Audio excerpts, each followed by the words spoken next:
ToonGrin.com. My theater's been going through some pretty rough times lately. So, what do? Quit? No. My next show is gonna be, drumroll please, a singing competition.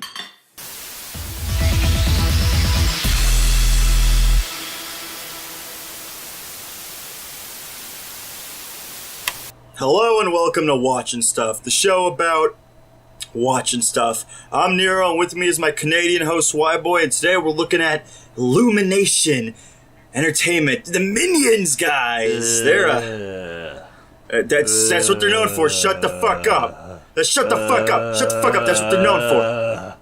I will cut you. We're gonna be taking a look at their next animated classic, Sing. Sing's a pretty interesting movie, to say the least. It's certainly different from their other films. If you've seen Despicable Me and Minions and other films, actually, come to think of it, after Despicable Me, what else did they fucking do? Despicable Me 2. Oh, the Lorax. I'll go right up your nose. You wouldn't hit a woman. That's a woman. Oh, fuck. Yeah. Oh my god, that means they peaked with Despicable Me, shit. Yeah, basically. But they're still making tons of money off it. Yeah, but they're making tons of money off that fucking Minions movie, too. What's your point? Well, now they can make all sorts of other movies and be a little bit experimental. Because basically, the story of Sing is that there is a musical contest being held on by this main guy. Buster Moon, because his name's a parody on the phrase, bust a move. Yeah, so basically, his theater is just is closing down. He's not able to pay for stuff because all of his plays have been total garbage. So now he wants to do the it's his final chance to basically make it big with this music contest. And so he releases flyers out to all the animals in the city with a slight typo that is for $100,000 except for $1,000. So it's a movie about anthropomorphic animals, much like in the same vein as, like, you know, Zootopia. They're all, and the whole idea is that, you know, he loves performances, I guess. Yeah. He loves the theater. Like, that's really it. He loves the theater. He eventually owns a theater, and it goes to shit. So now he has to find a way to revitalize the theater. And in essence, that's sort of like, that's it, and that's kind of the blandness of it all. Yes, because from then we get our 6 sub-stories that basically push all the way through. Because I think the best way for me to describe this to everyone is that if you took the stories of most of the American Idol contestants and condensed that into a movie, then that would be what Sing is. That's also part of the problem, because there's no central focused character. There's, like storks that kept jumping around, Sing doesn't really have a technical main character. Now, you could argue that Buster Move, the koala, who for some reason doesn't sound Australian, which I know it's a weird thing to get hung up on, but it's just weird to me because koalas are fucking native to Australia. They could have hired, like, Hugh Jackman or something. He's theoretically the central character because he's the instigator for all the events that come about. Mm-hmm. He's the one who has the theater, he's the one who needs the money, he's the one who has the flyers crafted to get a bunch of talent. But he's a mix of utterly bland and pure douchebag that you really can't empathize with him. Because, like, he does a bunch of shitty things, like he steals power from the people next door, or he ditches out on paying his workers. Yeah, like, you could have had an admirable underdog kind of character where he loves the theater, but he's just fallen on hard times. Especially when you consider, and this is, like, never addressed in the movie, it's like an operatic theater for, like, opera. Yeah. You think there maybe be some parallel with, like, the high rise of, like, streaming and modern entertainment, that it's kind of an antiquated form of, like, entertainment to go to, but they never, like, address that. Yeah, that would have been something interesting, because even in our modern times, we still have the theater and even opera and such. So there is still a place for it in our world, and that movie could have addressed that in a way to just show that all forms of media, not media, all forms of entertainment are necessary. All forms of entertainment are necessary in our society, because basically there are all forms of entertainment just for different people. And this movie, it sort of misses the point of that, even with all this other characters, because as we were discussing while watching it, like what would have been the best possible outcome for this is like each one of the characters represents a form of music, and it doesn't really come across as that. Like we have Johnny the gorilla, who's basically the son of a big crime boss, and who just wants to become a singer, and then we have the pig mom. What was her name? That was Rosita. Rosita the pig mom, who's basically overworked in her daily housewife duties and just wants a change of pace. And then we have the porcupine, who's wanting to stretch out her wings to show off. Ash. Yeah, Ash, who wants to spread her wings, stretch out in her creativity, and then is dumped by her boyfriend because he cheated on her. And then we have Seth MacFarlane Mouse, who's just an asshole. Oh, yeah. Yeah, the character Mike, where Seth MacFarlane... I'll give credit where credit is due. Seth MacFarlane can seriously fucking sing. Yeah, he can definitely sing. Every time it rains, pennies from heaven. Don't you know each cloud contains... But he's got, like, one character, and that's, like, douchebag for every role he ever plays. Yeah, exactly. And I do feel that in the confines of the story, you do need one of those douchebags of the characters to basically balance everything out. But it's still played off in the most uninteresting sort of way. Yeah, but he's unnecessarily, like, mean-spirited, too, for no reason. Like, when he, like, sees Rosita, he makes fun of... He calls her, like, fat. See you around, Porky. Yeah, if there was an actual reason to his madness, then we would be able to sit through his crap. But no, he's just an asshole. Then we... Like... Yeah, then the final character is Nelly. Nelly the elephant. The calm and quiet big elephant. Ooh, I don't know if I want to sing, but I do want to sing loud to all the audience. That sort of character, and that's... There's such a level of generic with so much of the cast. Yeah. Not the actors, but, like, the character archetypes are just so average. Yeah, it's just so average. And in a way, that would just make this movie almost on the same level as Storks, with all its archetypical writing and such. But I feel that Sing does a better job with its archetypes, as it actually completes their arcs in a way. Not in the most interesting way, obviously, but just in a way that makes it serviceable for the plot. Even for Moon, even though he is a complete dirtbag in a way, he does a beginning, middle, and end to the story, which shows his growth throughout the movie.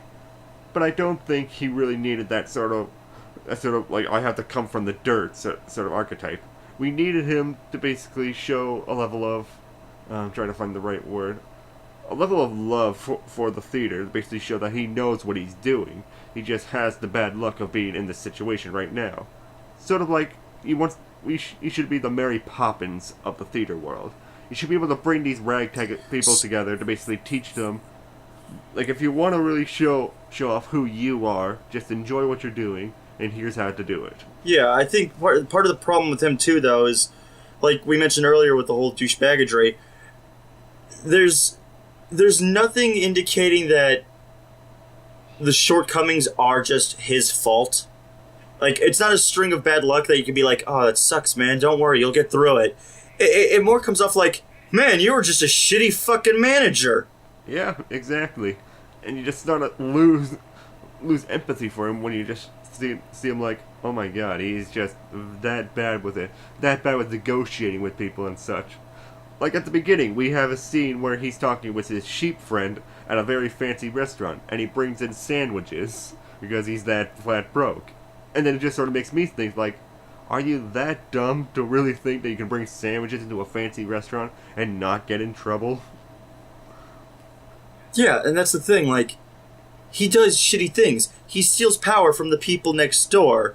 He stupidly builds a giant tank for, like, a big light show with, like, electric squids.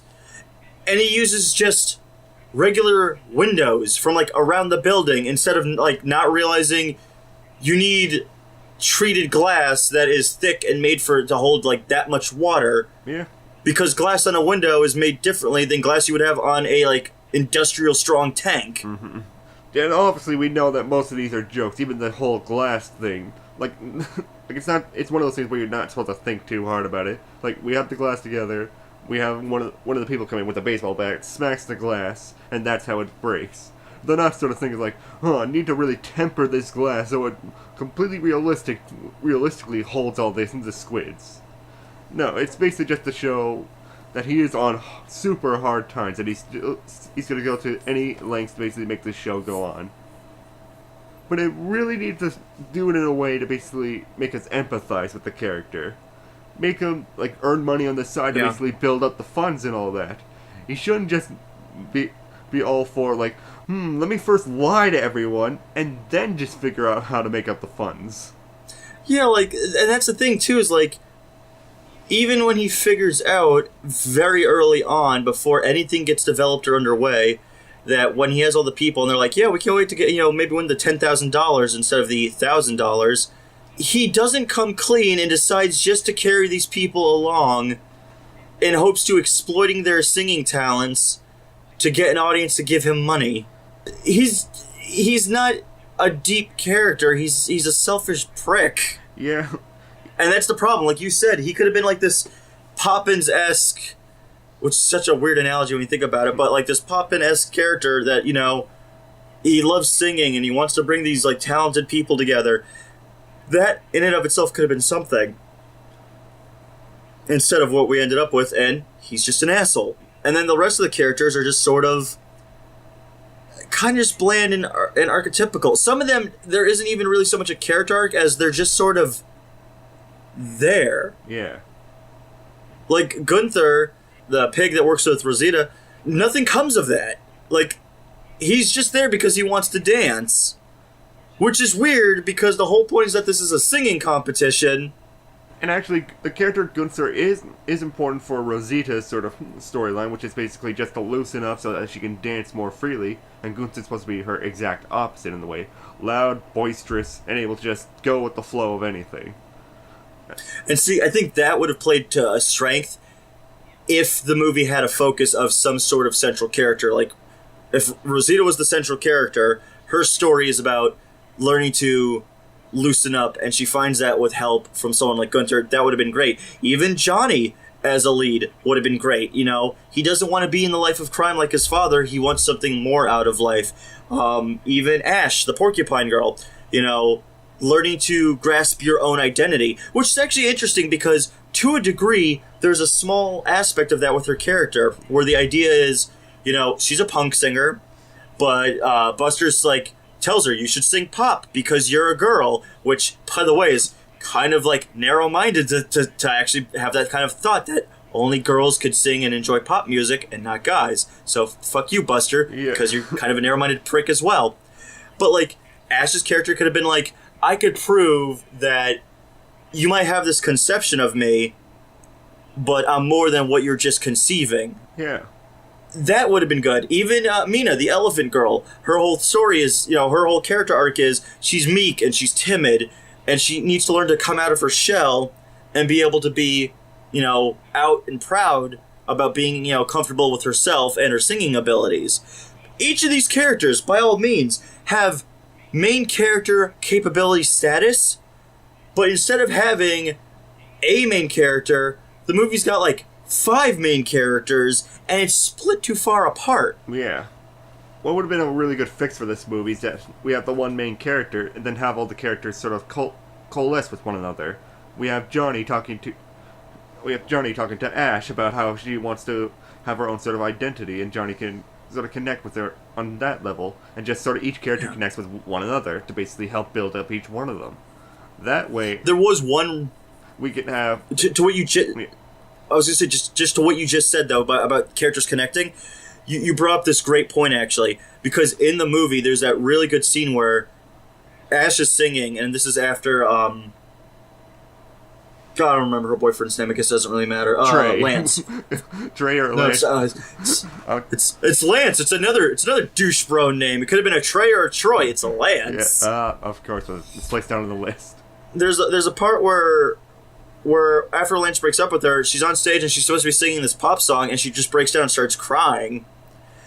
And it's a really small and subtle scene, but like Rosita sits and talks with her, and when Rosita has to go on stage, she gives her purse and just says like, "Oh, there's like some gum or some candy in there. Please help yourself." And that's totally within her character because she's a mom. Yeah.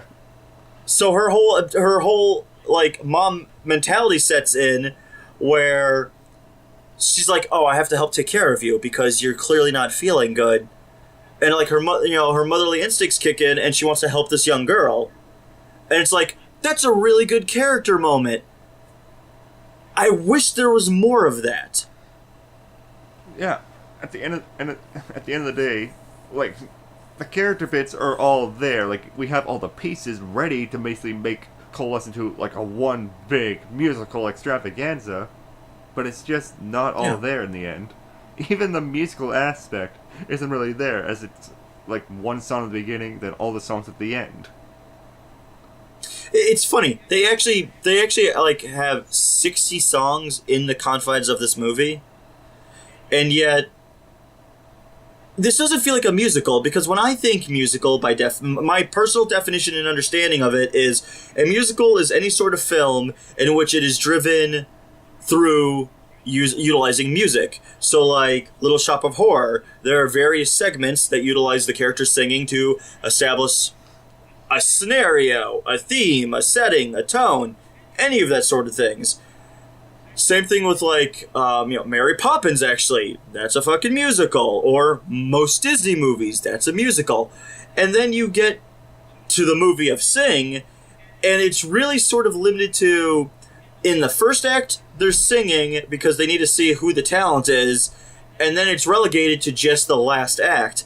But incidentally, you think that would be good, because then the strong part would be then they would focus on narrative, and it's really mediocre in the middle. Yeah. It just becomes like a mediocre cheese sandwich and everything. Yeah. Yeah, and that kind of sucks. I mean, but I'll tell you this much, though. Like, visually, it's a great fucking film. Illumination is really... Illumination is so damn good with their animation. Even that piece of shit Lorax movie, which I guess maybe we'll one day do on the show if people ask for it enough. Yeah. But, like, even that piece of shit Lorax movie, visually, it still looks stunning. Yeah, definitely. Hell, even the Minions looked good. Yeah, they look good in the objective sense. Subjectively, in my opinion, the Minions could go all jump into a cheese grater for all I care. Then that cheese will be made into a sandwich called Sing. If you had to say, okay, favorite character, if you did have to choose, because there's so fucking many to choose from, who would you roll with? I would roll with Johnny more than anything. I just feel he's so out of place with everyone else. Like, all of them have their own sort of family lives, sort of regular lives. He's the one with the most out there life, with having to be part of the crime life and such. So I think he can bring a more different perspective to basically help all the other characters in a narrative sense. So I feel he has the most potential of any of the characters.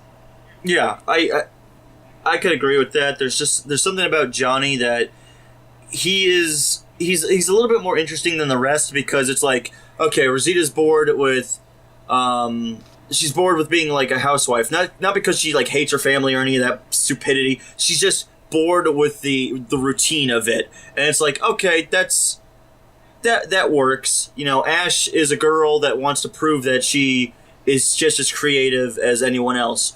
Also good. But then you have someone like Johnny.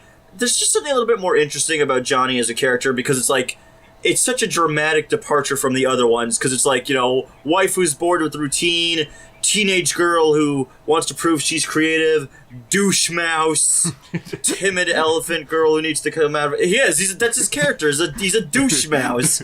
That's why, like, out of fucking left field, the movie has to introduce the Russian mob because they have, like, nothing. They don't know what the fuck to do with this character. You know, when you just said douche mouse, I just imagined this sort of 1950s opening, just going, douche mouse! Douche mouse! That's like glam rock from the 80s.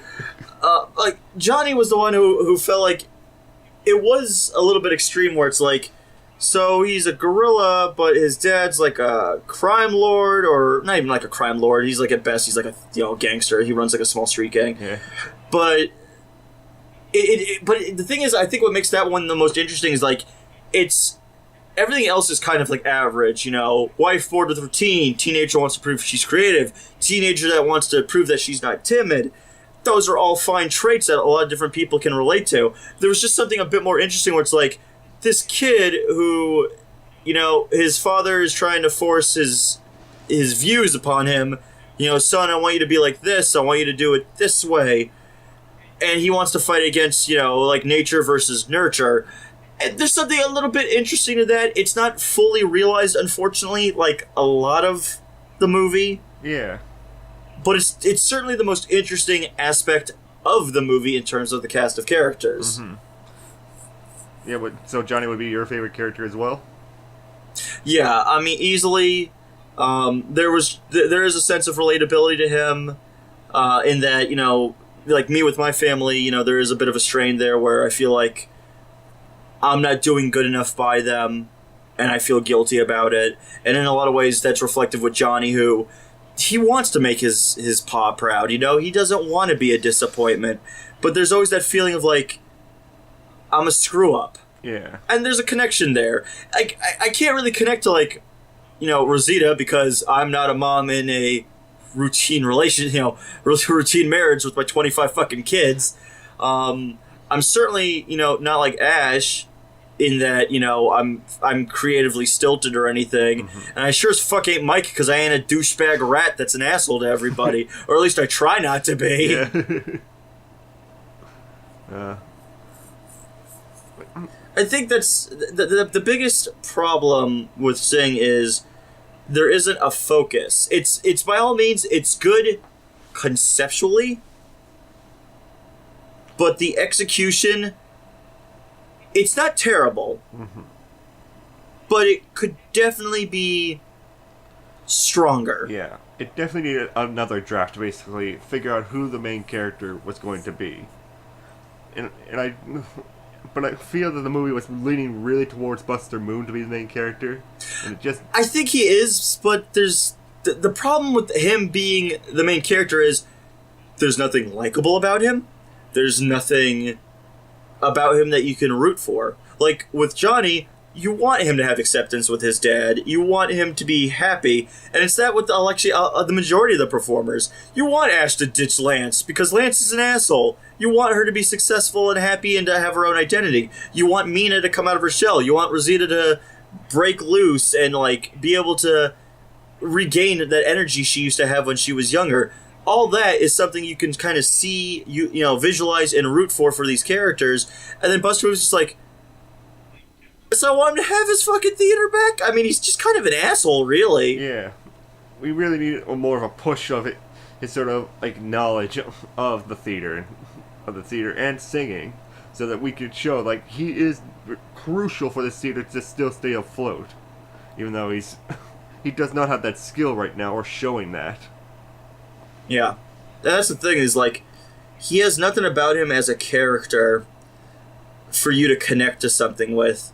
Because, like, the arguable debate is that you're supposed to connect with him in that he's a guy who's really passionate about this goal, about having this theater, about bringing this talent together.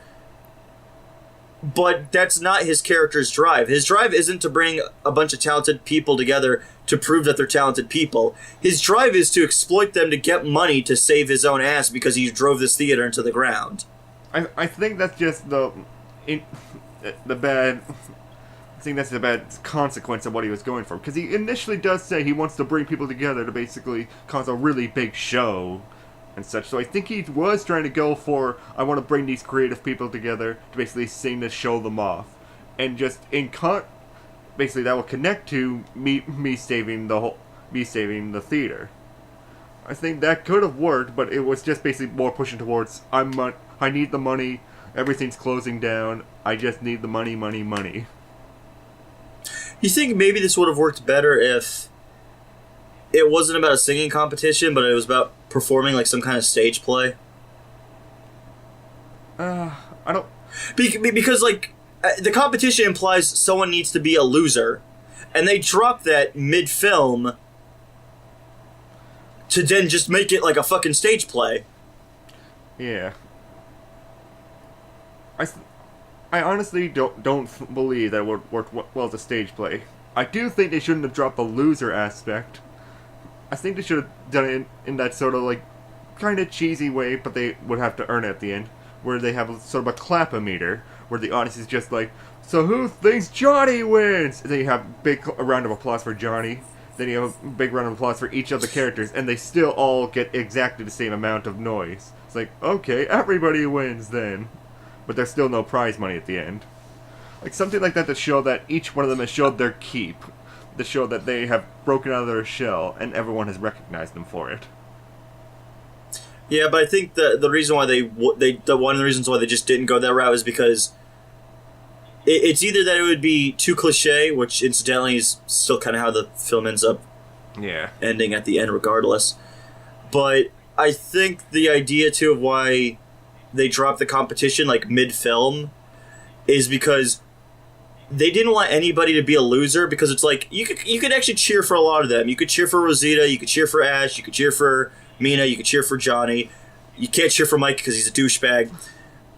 So, like, other than Mike, who's just an asshole to everybody, the other four characters, you're sort of like, oh man, you really don't want to see any of them lose, because, like, they're all sort of good-natured individuals. Even though, I mean, technically speaking, even then Johnny was still the one who needed the money more than the rest of them did. Yeah.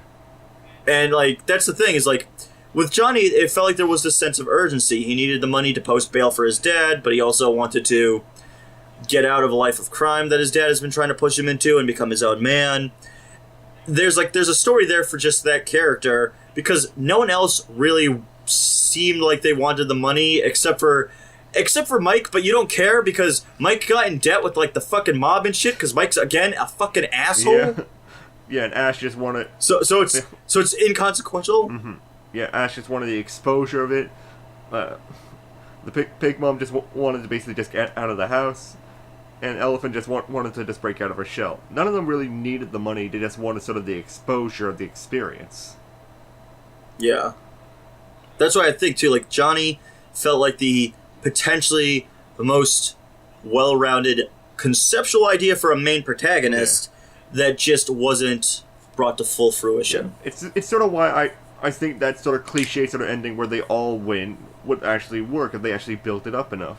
Because it's more about the theme at the end of basically all of them becoming comfortable in their own skin, comfortable with their singing voice. So it's actually... Well, except for Mike, who's an asshole. Yeah, except for Mike, who's an asshole. Maybe he could have a redemption at the end, I don't know. Just let him get killed by the bear. That might have happened given the way that weird fucking cliffhanger. Yeah. Yeah, basically just the movie ends with Mike and his girlfriend who basically has 2 lines, something like that. And just, the movie ends with them driving away with the bear just clawing up to the back of the car, just leaning up. It's like, I'm gonna get you. And we just figure, oh, there's gotta be like a stinger, right? There's gotta be some kind of, like, resolution to... Nope! Yeah. Just a Russian bear mob is I guess he's gonna kill this guy. Yeah. Yeah. Okay, whatever. Well, like, we give a shit. He's an asshole anyways. Yeah. Yeah. But, anyway, after all of that, what would you rate this movie, Nero? Honestly, I'm gonna go with meh, and the reason is because it isn't bad, but it's not particularly a good watch. It certainly has ideas in it, more so than the fucking Minions ever did. I'll tell you that fucking much. Yeah.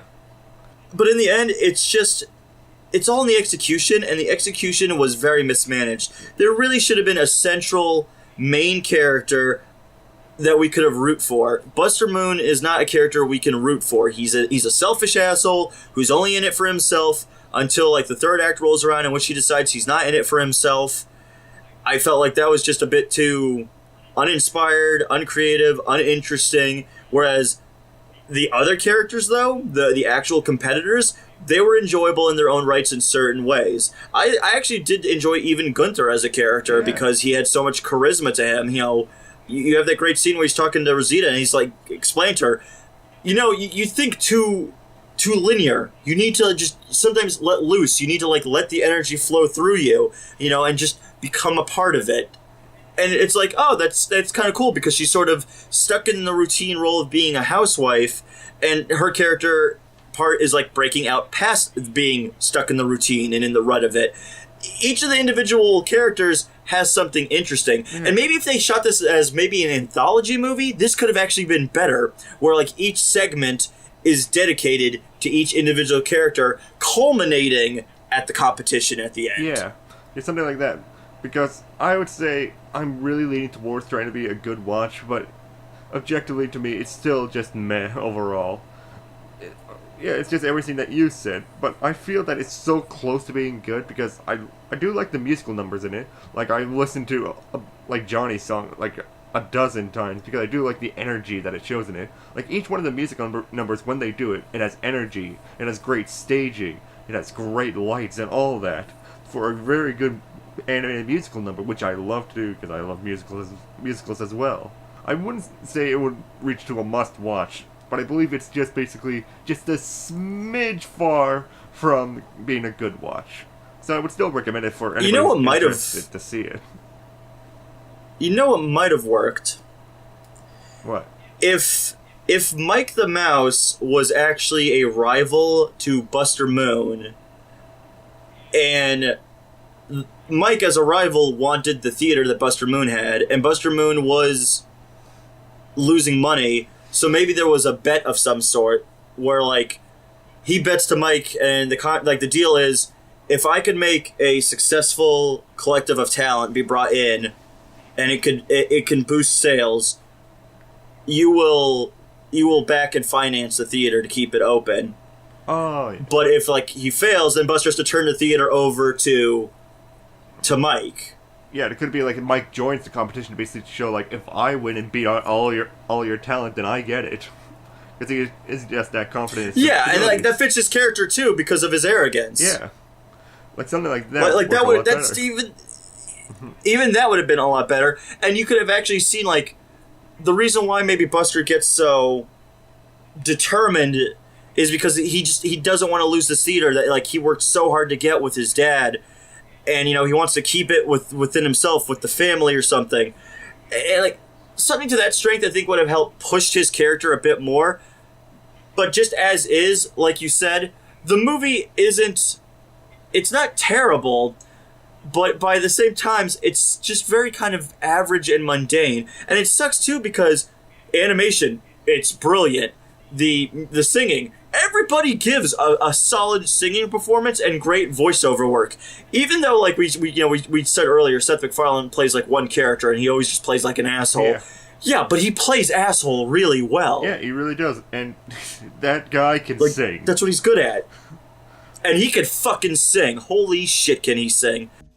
My friend, I'll say it clear and state my case, of which I'm certain. Do they have any other movies this year? Illumination? Do they have anything else that's going to be competing in the films? As far as I know, not on the top of my head. Oh, Despicable Me 3 is this year. Oh, right. That fucking trailer, man, like... Yeah, that's a trailer. Even though I placed it on my top 5 anticipated movies of the year list, I'm still not looking forward towards it. It's just that sort of situation. But kind of like, oh, I saw the first two. Kind of want to see where this goes. Yeah. Just a smidge. Yeah. Not too many strong movies. But that's watching stuff, guys. No, not really. Shit, I don't even think Disney has any movies this year. I think Pixar has Coco, and that's it. Yeah. Yeah, that was watching stuff, guys. And yeah. If you want us to cover, let's watching stuff, you know. Yeah, if you want us to cover anything specific, please place in the comments below. We're happy to do anything that your little minds think up. And if you want to just see more, please be sure to like and subscribe, and just tune in to ToonGrin and sing. Yeah. I can't sing.